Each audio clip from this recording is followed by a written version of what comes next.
Salut la famille, j'espère que vous allez bien. Ce sont des asperges. Je ne sais pas si dans votre ethnie, je sais pas, dans votre village, dans votre pays, vous connaissez ça. C'est bien pour les diabétiques parce que ça a un goût un peu amer, mais c'est très bon, très bon, très bon.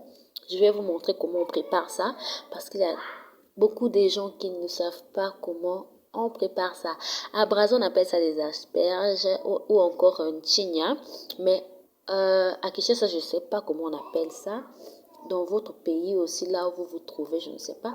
Comment vous appelez ça? Alors, pour arranger ça, vous voyez, il faut prendre juste des parties qui sont mous.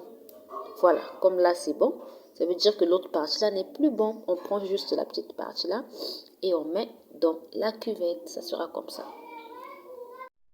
Alors là, je vous présente ce que ça a donné après. Là, ça là, c'est à jeter. Ça veut dire que c'est dur. Quand je coupe, vous voyez ce que ça fait? Ça veut dire que c'est pas bon. Quand ça fait comme ça, c'est pas bon. Ce qui est ici, c'est ce qu'on a eu à prendre qui est bien. Donc, voilà, c'est une quantité qui coûte ici à Brazza 1 $, 500 francs. Voilà, parce que c'est aussi la période. Sinon, ça c'est la quantité de 2 $. Comme je suis seule, donc je ne prends que cette quantité parce que c'est beaucoup déjà. C'est déjà bon, c'est énorme. Voilà. Après, il n'y a pas assez du sable, mais bon, parce que ils ont la kanango, na likolo ya banzete, donc il faut seulement le laver même une fois. Ça ne dérange pas, même si vous le lavez une fois, ça ne dérange pas parce qu'après, on va aussi renverser de l'eau au fur et à mesure. Alors là, on part mettre au feu.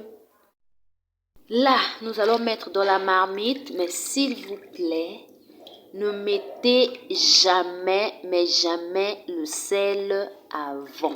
On ne met jamais, je dis bien jamais le sel avant. Dès que vous mettez le sel avant, ça ne va plus cuire. Ça sera dur.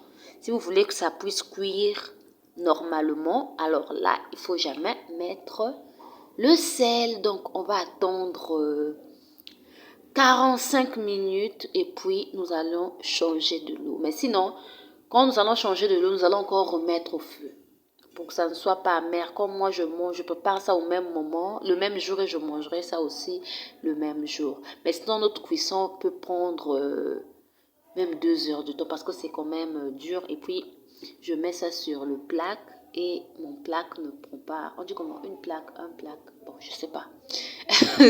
Bref, je mets ça sur la plaque. Voilà, on dit la plaque. Ok.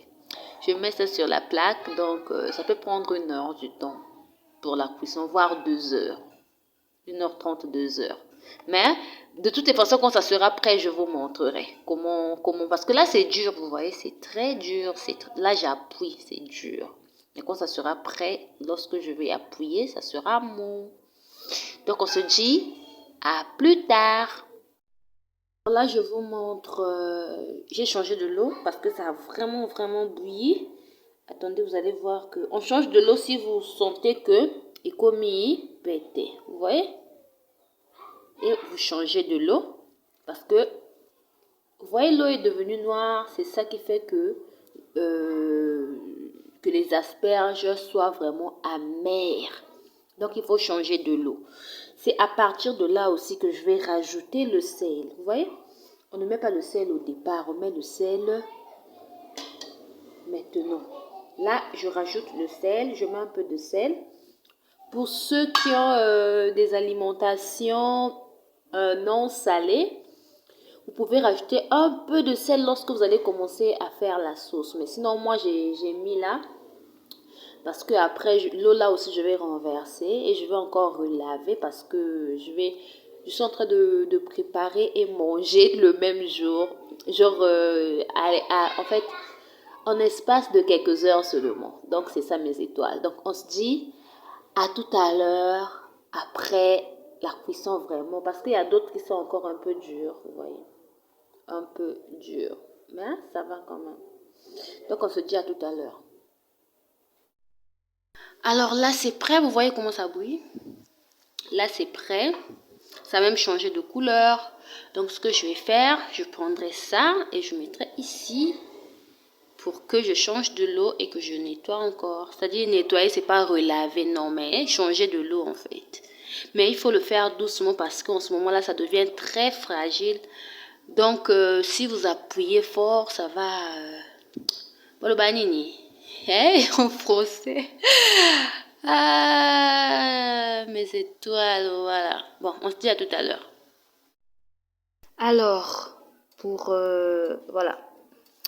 Pour faire notre sauce, il nous faut de l'oignon, hein, matungulu, oignon, et moi je mettrai du poivre. Mais sinon, si vous n'aimez, et puis on aura besoin de l'huile végétale, hein, l'huile végétale. Maintenant après, sinon, si vous voulez pas utiliser le poivron, sinon avec l'oignon simple, ça va aller. Avec l'oignon simple, ça va aller. Ou encore voilà quoi, mais je vais rajouter un peu de sel parce que je vais pas mettre le bouillon. Le bouillon, les autres appellent ça comment? Le cube. Je vais pas mettre le cube, mais je vais rajouter un peu de sel. Ah, vous voyez de la marmite là-bas, ce sont mes asperges. Mais là, on va griller l'oignon. Un peu de sel. J'aime utiliser la petite cuillère là, je sais pas pourquoi. Mais sinon, si vous voulez utiliser, j'ai aussi d'autres cuillères. J'aime utiliser la petite cuillère. Sinon, ça aussi, ça il n'y a pas de problème. On met le poivron. Donc, on met tout quoi. On met l'oignon, le poivron. Voilà. Mais sinon, pour ceux qui ont des problèmes de sel, par rapport à la maladie, ne mettez pas beaucoup de sel. Donc, on va laisser bouillir ça au moins 3 à 4 minutes. Mais ne mettez pas trop de feu, hein. Ça doit être à feu doux. Pour qu'elle bêle bien. Voilà. Mais sinon, mes asperges, je les ai vraiment, mais vraiment nettoyées. J'ai changé beaucoup d'eau. Donc là, elles sont déjà prêtes pour accueillir la sauce. Là, nous avions mis notre sauce dedans. Et on laisse bouillir pendant quelques minutes, le temps que la sauce se mélange et que l'huile, hein, parce qu'on ne met plus l'eau. On ne met plus l'eau, on a juste besoin d'un peu d'huile et puis il faut fermer le couvercle pour que la vapeur de l'huile et puis de la marmite puisse faire que, à côté tout, et chauffer bien. Donc c'est un peu ça. Mais là maintenant, on va seulement attendre quelques minutes seulement pour tout l'ongolais. Donc c'est ça. Là, on a fini de préparer, voilà la suite, voilà la fin. Pour ceux qui mangent beaucoup d'huile, vous pouvez mettre beaucoup d'huile, mais sinon, moi, je ne mange pas beaucoup d'huile. Donc, vous allez remarquer, il n'y a pas beaucoup d'huile, voilà, en bas. Pour ceux qui mangent du piment, vous pouvez rajouter du piment. Donc, voilà le résultat final. Vous pouvez manger ça avec du manioc. Vous pouvez manger ça avec, en dehors du manioc, vous pouvez manger ça avec, accompagné du poisson salé ou encore les poissons braisés ou encore le poulet, la cuisse braisée, je n'en sais rien. Mais c'est très bon avec du poisson salé sauté même ou encore même poisson salé grillé ou je n'en sais rien. Voilà. Sinon, moi, je vais manger ça aujourd'hui avec le moussaka, avec un poisson grillé.